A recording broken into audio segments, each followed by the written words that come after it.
आपका आपके अपने YouTube channel chemistry with Teju sir पर।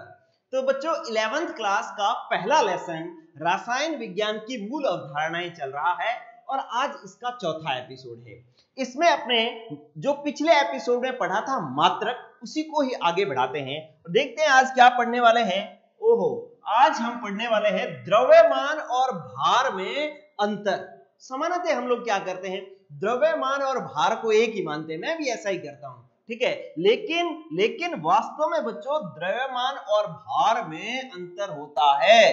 द्रव्यमान अलग चीज होती है और भार जो है वो अलग चीज होता है। तो आपको मजा आने वाला है कि दोनों में अंतर क्या होता है जान करके। चलिए शुरू करते हैं कि द्रव्यमान तो बच्चों होता है किसी भी पदार्थ की मात्रा जितनी होती है उसको उसका अपने द्रव्यमान कहते हैं, ठीक है। जैसे आपके पास 1 किलो आम है तो 1 किलो उसकी मात्रा है, तो ये 1 किलो आम जो है वह उसकी मात्रा है, भार नहीं है। भार क्या होता है, अगर मैं उस आम को इस प्रकार से रख दूं तो उस पर कितना गुरुत्वाकर्षण बल लगेगा उसको हम उसका भार कहते हैं। समझ में आई बात? दोबारा बोलूं, क्या कहा कि मैंने कहा कि आपने दुकान से 1 किलो आम खरीदे तो कितनी मात्रा खरीदी आम की, तो वो 1 किलोग्राम जो है वो उसकी मात्रा है, ठीक है। और उसी को हम उसका द्रव्यमान कहते हैं, मतलब मात्रा को द्रव्यमान कहते हैं। लेकिन अगर 1 किलो आम ऐसे रख दिए जाएं और उस पर रख दिए जाएंगे तो वो नीचे गिरेंगे ना। नीचे क्यों गिरेंगे? क्योंकि उस पर कौन सा बल कार्य करता है? गुरुत्वाकर्षण बल कार्य करता है। तो इस आम पर जो 1 किलो आम है उन पर कितना गुरुत्वाकर्षण बल कार्य कर रहा है, वह उसका भार होता है। समझ में आई बात? देखें तो मैं लिख देता हूं इसको, द्रव्यमान क्या कि किसी पदार्थ की मात्रा को, किसी पदार्थ की मात्रा को उसका द्रव्यमान कहते हैं, ठीक है बच्चों। तो एक बात तो अपने को द्रव्यमान पता लग गई, किसी पदार्थ की मात्रा को द्रव्यमान कहते हैं। और अगर मैं भार की बात करूं, भार की, तो क्या कहूंगा कि उस पदार्थ पर लगने वाले गुरुत्वाकर्षण बल को, जितना गुरुत्वाकर्षण बल लगता है वो उसका भार होता है, ठीक है। तो हम कहेंगे कि उस पदार्थ पर लगने वाले, उस पदार्थ की जगह ना आप किसी पदार्थ लिखो कि किसी पदार्थ पर लगने वाले गुरुत्व बल को भार कहते हैं। गुरुत्व बल को क्या कहते हैं बच्चों? भार कहते हैं, ठीक है। तो अब आपको द्रव्यमान और भार में अंतर समझ में आ गया। सामान्यतः हम अंतर नहीं करते और हमें केमिस्ट्री में करना भी नहीं है, एक्चुअली ये आपको फिजिक्स में ज्यादा काम में आएगा। हमने तो सिर्फ जनरल बात जाननी है कि अंतर होता है। हम सामान्यतः भार और द्रव्यमान एक ही बात लेकर के चला करेंगे, ज्यादा अंतर नहीं करेंगे, ठीक है। तो देखें दूसरी बात कि जो द्रव्यमान होता है ना वो नियत होता है। अगर 1 किलो आम है तो वो सब जगह 1 किलो आम ही रहेगा, क्लियर। तो हम क्या कहेंगे कि द्रव्यमान जो है, द्रव्यमान क्योंकि किसी भी पदार्थ की मात्रा जो होगी वो तो नियत ही रहेगी, कि द्रव्यमान जो है वो सदैव नियत रहता है, ठीक है। क्यों? क्योंकि अगर मान लो 1 किलो आम को आप चाहे धरती पर खाओ तो भी वो उतना ही रहेगा, चंद्रमा पर जाकर के खाओ तो भी वो 1 किलो ही रहेगा, मात्रा उतनी ही रहेगी, ठीक है। लेकिन उसका भार जो है वो बदल जाएगा।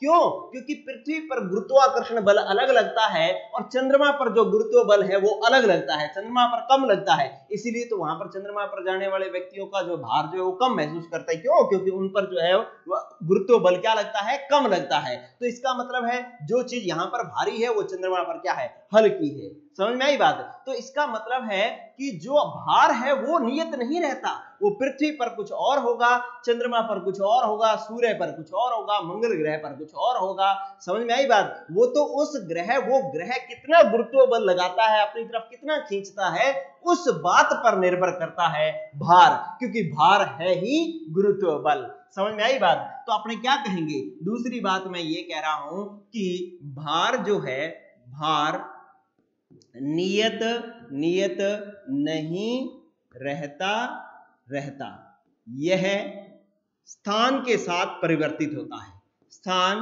के साथ परिवर्तित होता है।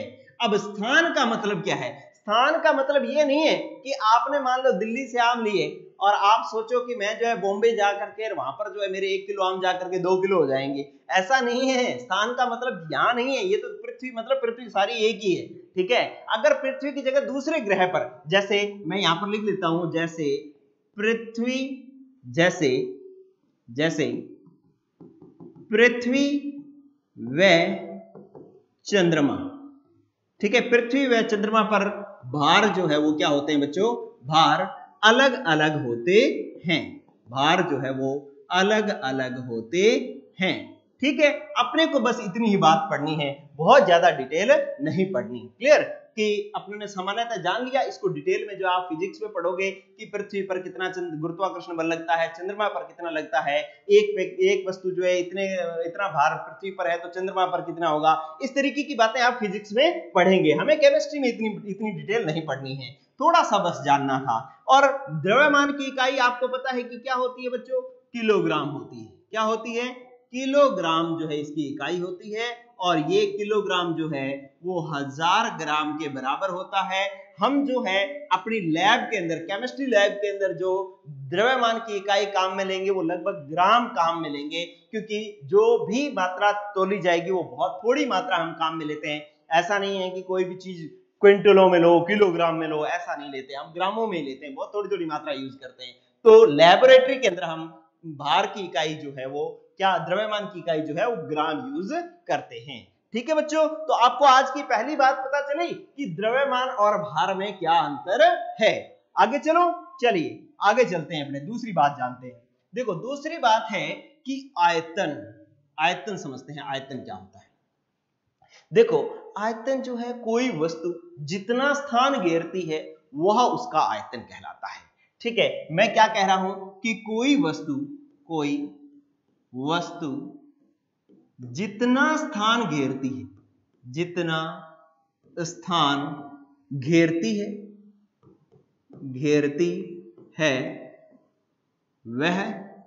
वह उसका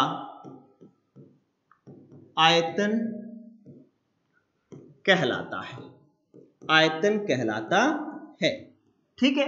कोई भी वस्तु जितना स्थान घेरती है ना वो उसका आयतन कहलाता है। जैसे मान लो मेरे पास कोई वस्तु है, उस वस्तु की जो लंबाई है, अगर उसकी लंबाई 1 सेंटीमीटर है और उसकी जो चौड़ाई है वो भी 1 सेंटीमीटर है, वो भी कितनी है बच्चों? 1 सेंटीमीटर है, और उसकी जो ऊंचाई है वो भी 1 सेंटीमीटर है। तो ये वस्तु जितना स्थान घेरेगी ना उस स्थान को मैं क्या कहूंगा? 1 सेंटीमीटर क्यूब कहूंगा, ठीक है। कि ये लंबाई, ये चौड़ाई, ये ऊंचाई। और आयतन ज्ञात करने का फॉर्मूला क्या होता है? आयतन ज्ञात करने का फॉर्मूला होता है लंबाई गुणा चौड़ाई गुणा ऊंचाई, ठीक है। आयतन ज्ञात करने का ये फॉर्मूला होता है। अब अगर मैं इसका आयतन सीजीएस में निकालूं, सीजीएस इकाई में, प्रणाली में निकालूं, तो याद करो कितने लोगों को याद है कि सीजीएस क्या था? CGS centimetre gram second. तो सीजीएस में अगर मैं आयतन निकालूंगा तो इसका मतलब मेरे को जो दूर लंबाई है, ये लंबाइयां हैं, ये इनकी लंबाई की इकाई मुझे क्या रखनी है? ये मुझे रखनी है सेंटीमीटर में, क्योंकि पहली लंबाई की इकाई सी मतलब सेंटीमीटर होता है। तो लंबाई भी मुझे 1 सेंटीमीटर रखनी पड़ेगी, और मुझे चौड़ाई भी 1 सेंटीमीटर रखनी पड़ेगी, और मुझे ऊंचाई भी 1 सेंटीमीटर रखनी पड़ेगी। तो ये कुल जो है सीजीएस में ये मान कितना हो जाएगा? 1 सेंटीमीटर क्यूब, क्योंकि 1 को गुणा करोगे 1 से, फिर 1 से, तो 1 इंटू 1 इंटू 1 ही आएगा। लेकिन सेंटीमीटर को 3 बार गुणा करोगे तो सेंटीमीटर क्यूब आ जाएगा। तो इसका मतलब आयतन जो है 1 सेंटीमीटर क्यूब हो गया। और ध्यान रखना बच्चों, 1 सेंटीमीटर क्यूब जो वस्तु है वो कितना आयतन घेरती है उसको हम 1 मिलीलीटर कहते हैं।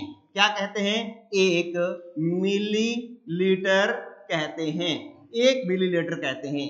क्या कि 1 सेंटीमीटर वस्तु, 1 सेंटीमीटर घन सेंटीमीटर वस्तु, वह वस्तु जिसकी लंबाई भी 1 सेंटीमीटर हो, चौड़ाई भी 1 सेंटीमीटर हो, ऊंचाई भी 1 सेंटीमीटर हो, तो वो 1 घन सेंटीमीटर स्थान घेरेगी और 1 घन सेंटीमीटर स्थान को हम 1 मिलीलीटर भी कहते हैं।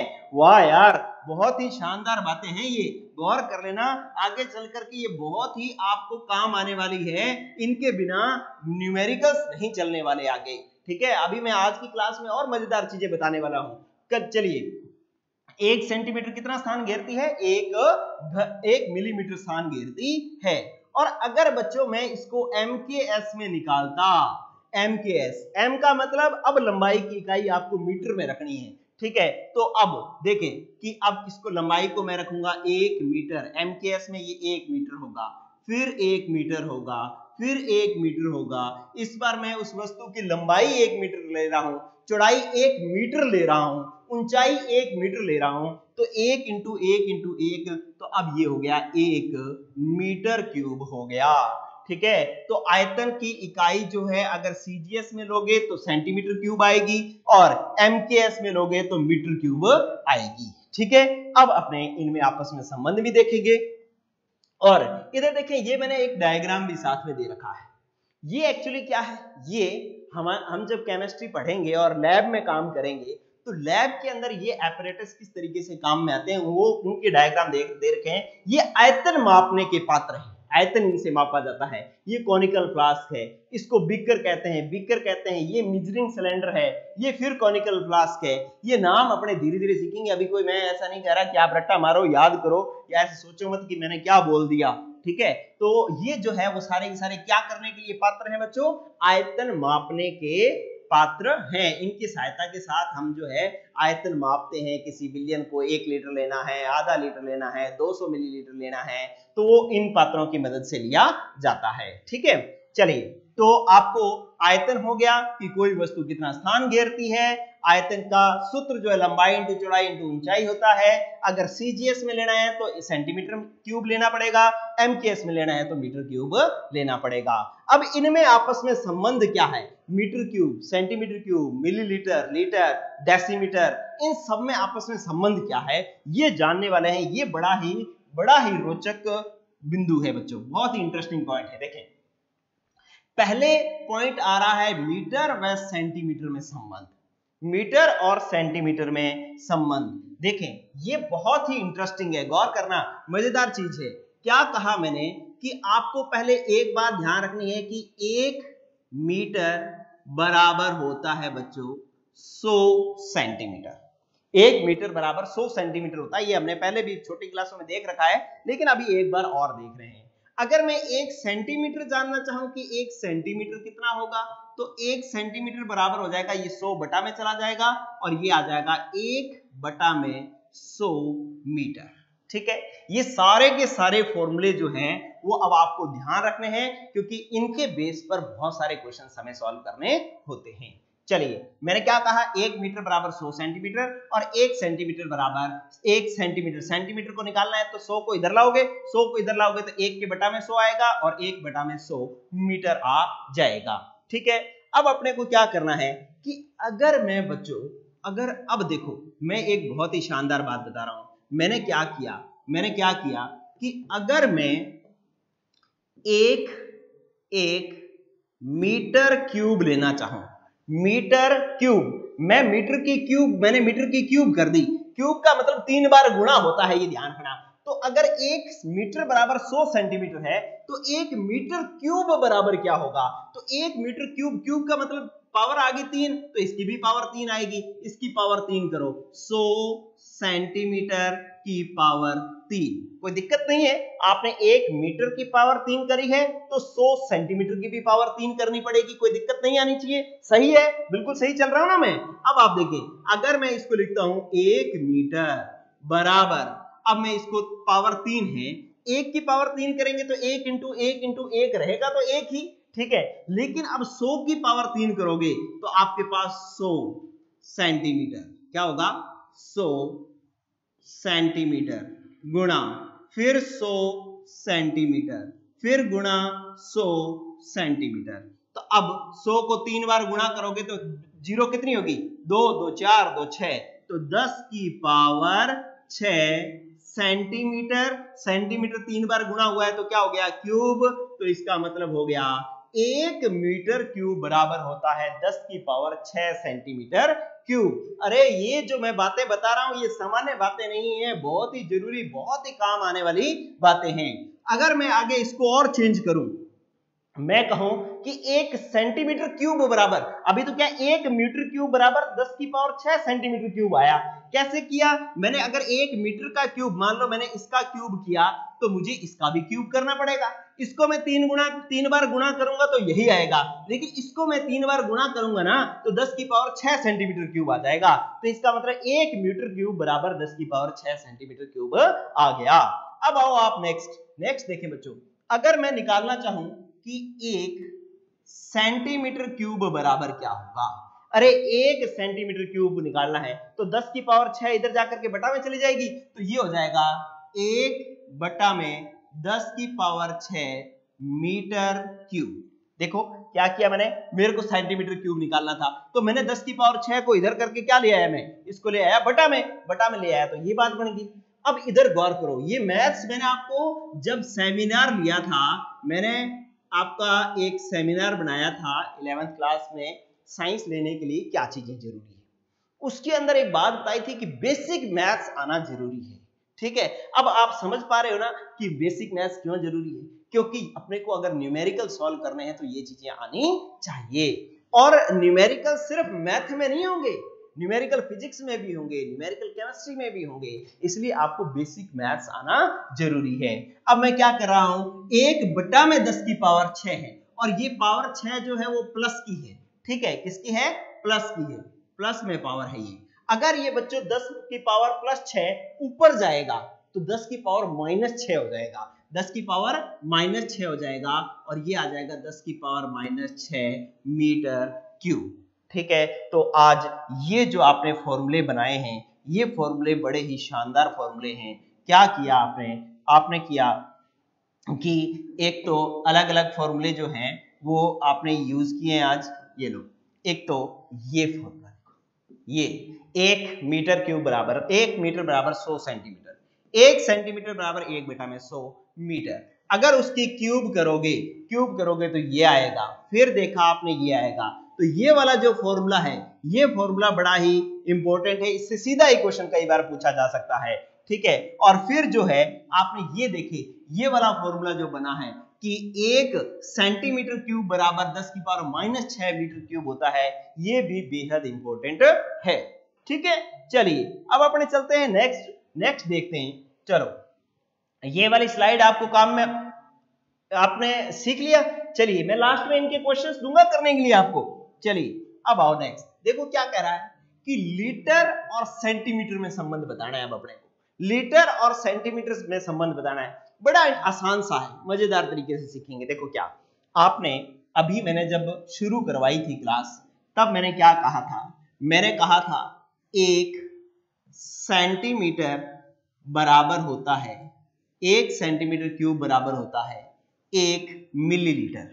1 सेंटीमीटर क्यूब बराबर होता है 1 मिलीलीटर। ठीक है, अच्छा अगर मैं क्या कहूं, मैं कहूं हजार सेंटीमीटर क्यूब, तो मैं क्या कहूंगा 1000 मिलीलीटर ही तो कहूंगा ना।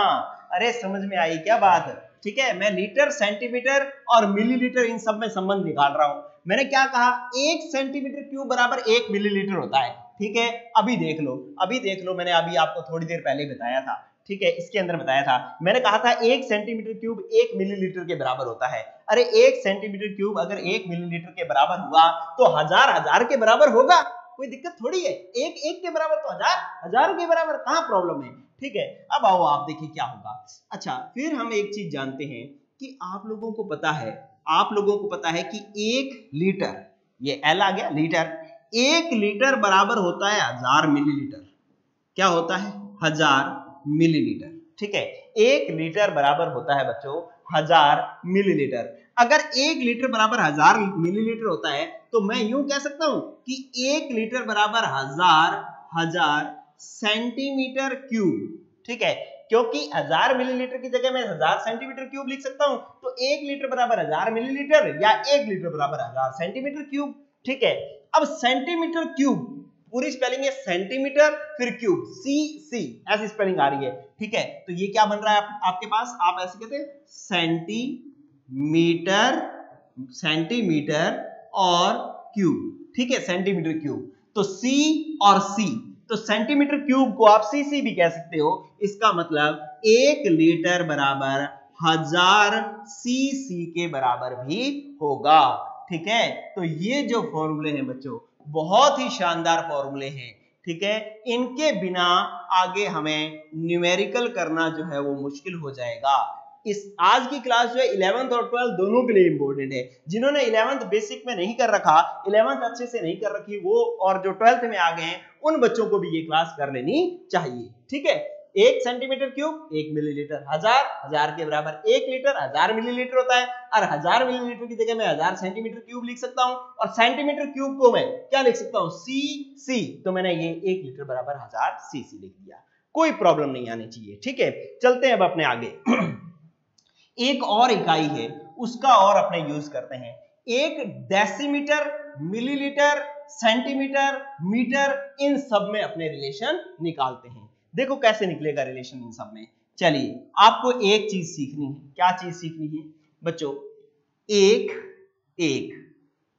डेसीमीटर बराबर, अगर मैं एक डेसीमीटर को मीटर में कन्वर्ट करना चाहूं तो कल की बात अगर याद हो तो डेसी बराबर होता है 1/10। क्या होता है, 1/10। ठीक है, तो ये हो जाएगा 1/10।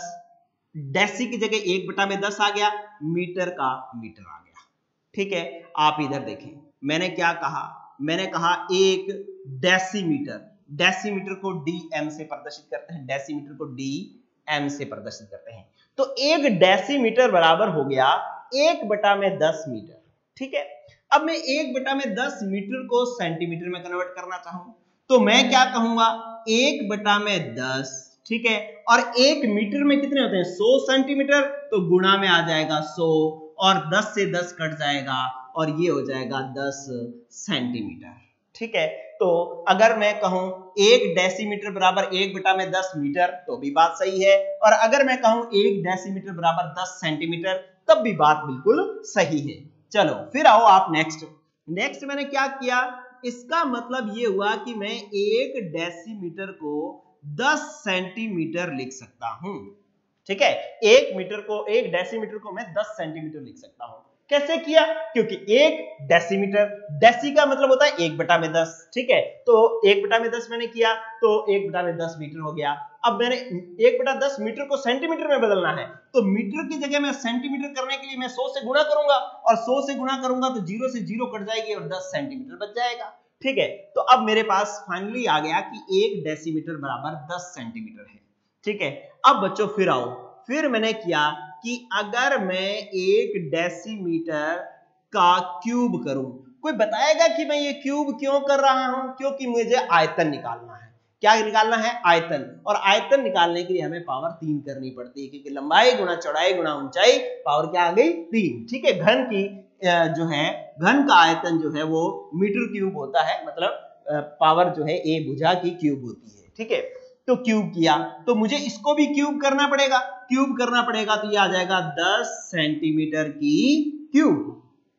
क्लियर, अब मैं क्या करता हूं कि मैंने 1 डेसीमीटर क्यूब को की पावर 3 की, तो इसको 3 बार गुणा करेंगे तो ये 1 का तो 1 ही रहेगा, ये तो चेंज होने वाला नहीं है, लेकिन ये चेंज हो जाएगा। ये क्या होगा कि 10 सेंटीमीटर गुणा फिर 10 सेंटीमीटर फिर गुणा 10 सेंटीमीटर। अरे पावर का मतलब 3 बार ही होता है ना, कहीं दिक्कत नहीं है, पावर का मतलब 3 बार ही होता है। फिर हमने क्या किया, फिर हमने इसको 3 बार गुणा किया तो 10 इंटू 10 इंटू 10 1000 हो गया, और centimetre into centimetre into centimetre centimetre cube हो गया। तो इसका मतलब 1 डेसीमीटर क्यूब बराबर हो गया क्या, 1 डेसीमीटर क्यूब बराबर हो गया हमारे पास 1000 सेंटीमीटर क्यूब। अगर ये बात आपको समझ में आ गई तो अब तो बात बहुत ही शानदार बनने वाली है। क्या बनने वाली है बच्चों, इधर देखें, इसका मतलब ये हो गया। अब मैं फाइनल रिजल्ट लिख रहा हूं, इधर देखें, मैं फाइनल रिजल्ट लिख रहा हूं,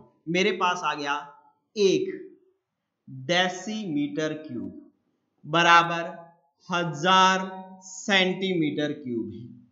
ठीक है बात, ये देख लो, ये एक डेसीमीटर क्यूब बराबर 1000 सेंटीमीटर क्यूब, और 1000 सेंटीमीटर क्यूब, ये देख लो 1000 सेंटीमीटर क्यूब बराबर क्या होता है, 1000 सेंटीमीटर क्यूब बराबर 1000 ml होता है। तो इसका मतलब ये लो, मैं यहां पर इसके सामने 1000 ml लिख लेता हूं, और 1000 ml आ गया, ठीक है।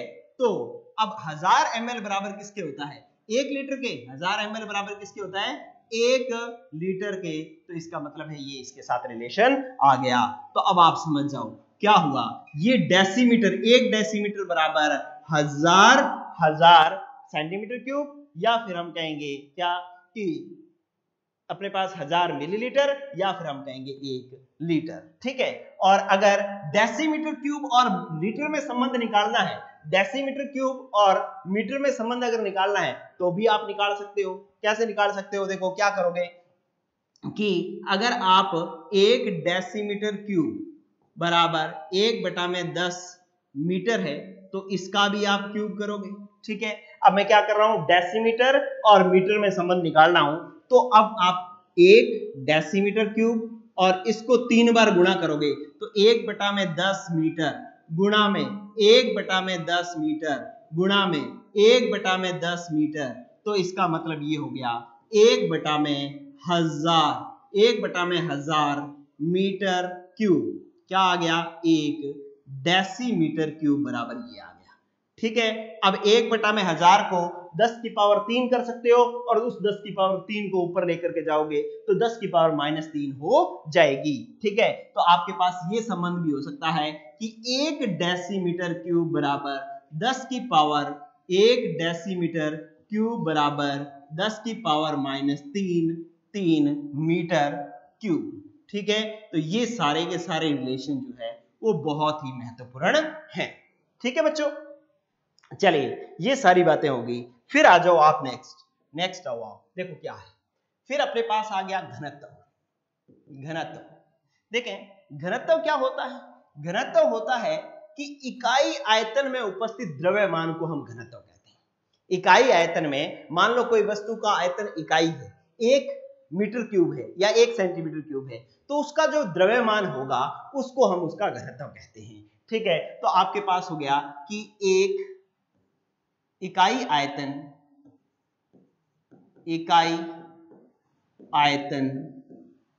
में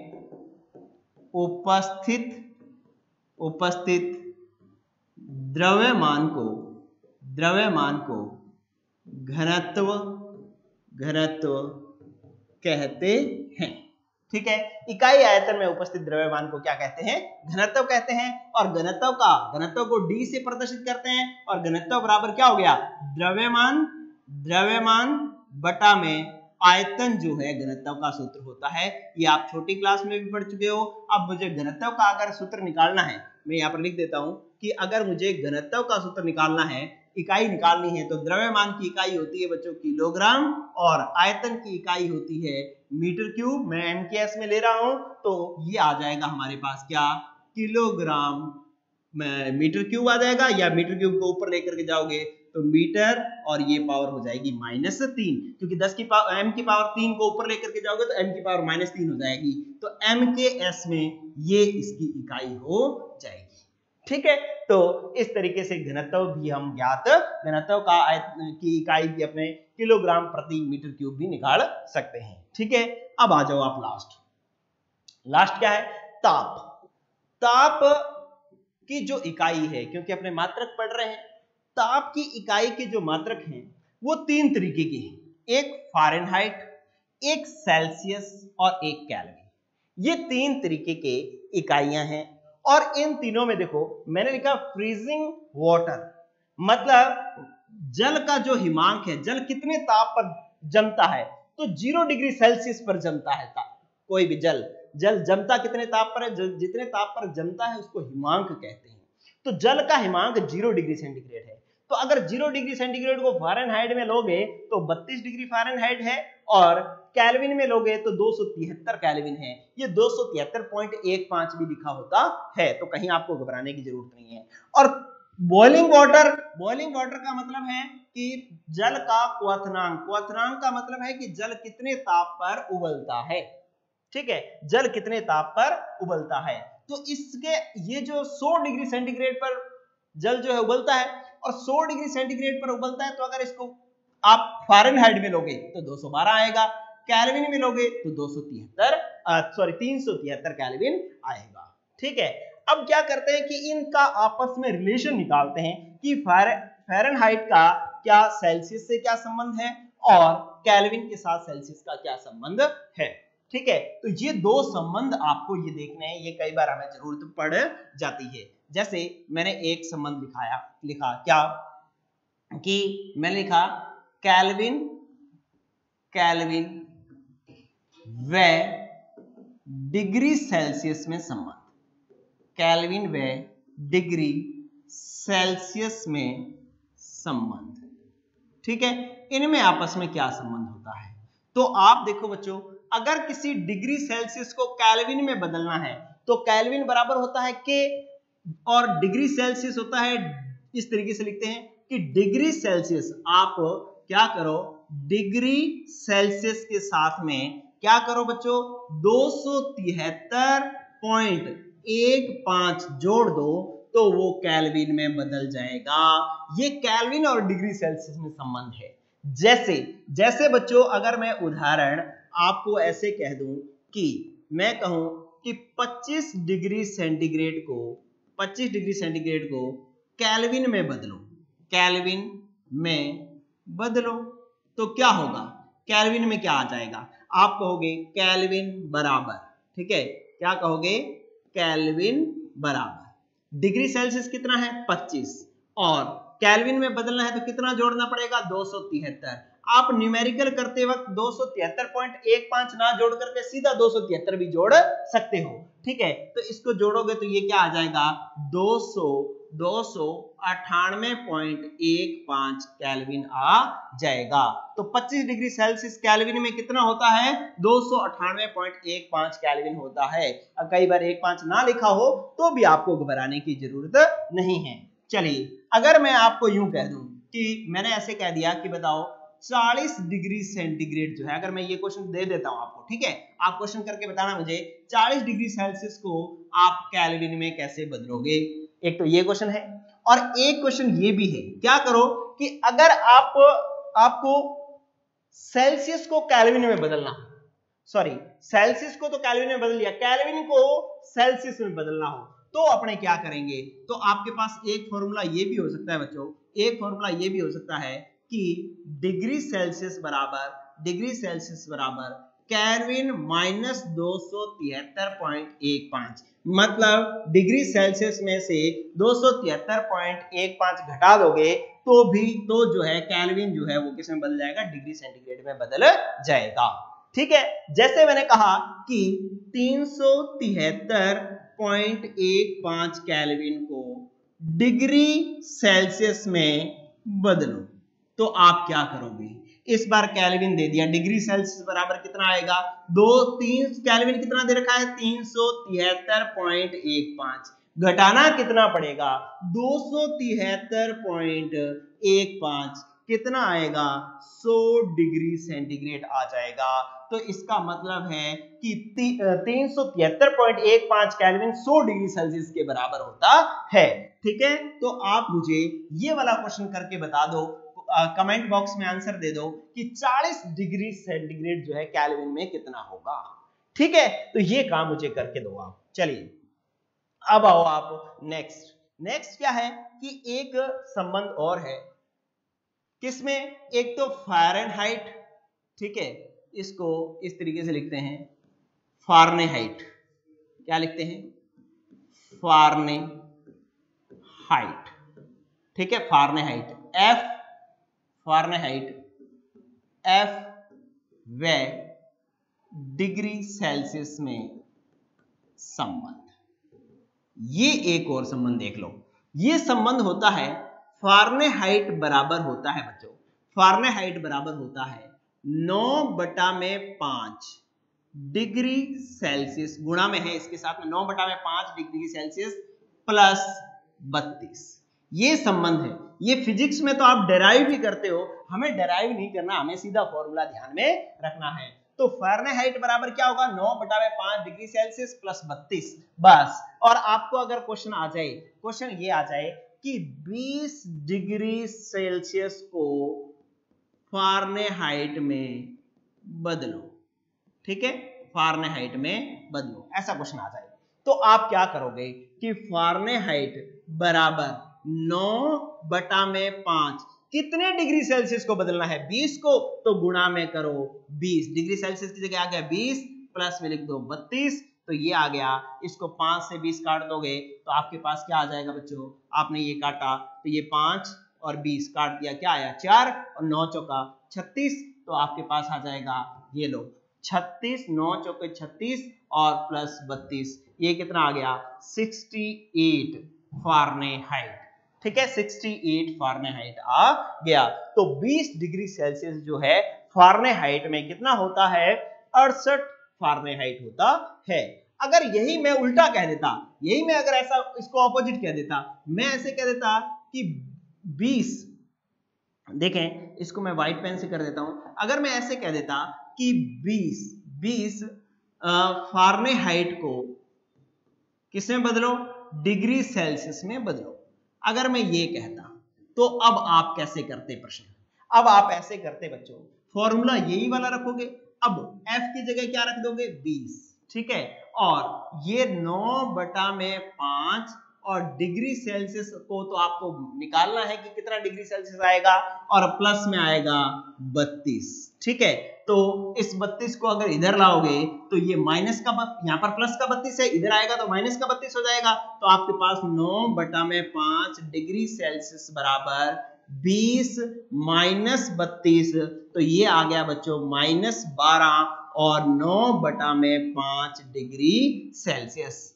और डिग्री सेल्सियस बराबर क्या हो जाएगा -12, ये बटा में है उधर जाकर के गुणा में हो जाएगा, और जो इधर गुणा में है वो इधर जाकर के बटा में हो जाएगा, और ये आ जाएगा -12 5 60 बटा में 9 भाग दोगे तो आंसर आ जाएगा -6.667 फारेनहाइट आ जाएगा। सॉरी फारेनहाइट नहीं, अपने डिग्री सेल्सियस निकालना है तो डिग्री सेल्सियस आ जाएगा, ठीक है। तो 20 डिग्री सेंटीग्रेड तो फारेनहाइट में कितना है 68, लेकिन 20 फारेनहाइट डिग्री सेल्सियस में कितना है -6.667 डिग्री सेल्सियस है, ठीक है। तो ये जो है इस तरीके की बातें आपको करनी आनी चाहिए। चलो मैं आपको 2-3 क्वेश्चन दे देता हूं और फिर जो है आज की क्लास फिनिश करते हैं अपने। आपको क्वेश्चन नंबर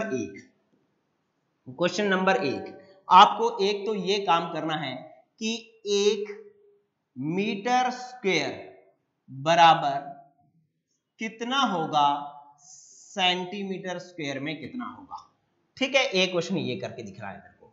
दूसरा क्वेश्चन आपको मुझे करके बताना है, जैसे मैंने यहां पर क्या कर दिया डैश डैश छोड़ दिया, ठीक है, डैश डैश डैश ये छोड़ दिया। आपको यहां पर 1 मीटर स्क्वायर बराबर कितने सेंटीमीटर स्क्वायर होगा ये बताना है, ठीक है। और मैं दूसरा आपको कह रहा हूं, मैंने कहा 50 डिग्री सेल्सियस बराबर कितने केल्विन होगा ये करके बताना है। एक आप मुझे करके बताओ कि मैंने लिखा कि 50 डिग्री सेल्सियस बराबर फारेनहाइट में कितना होगा, ये करके बताना है आपको, ठीक है। तो ये जो 3 प्रश्न हैं, ये 3 प्रश्न आप मुझे करके बताएंगे।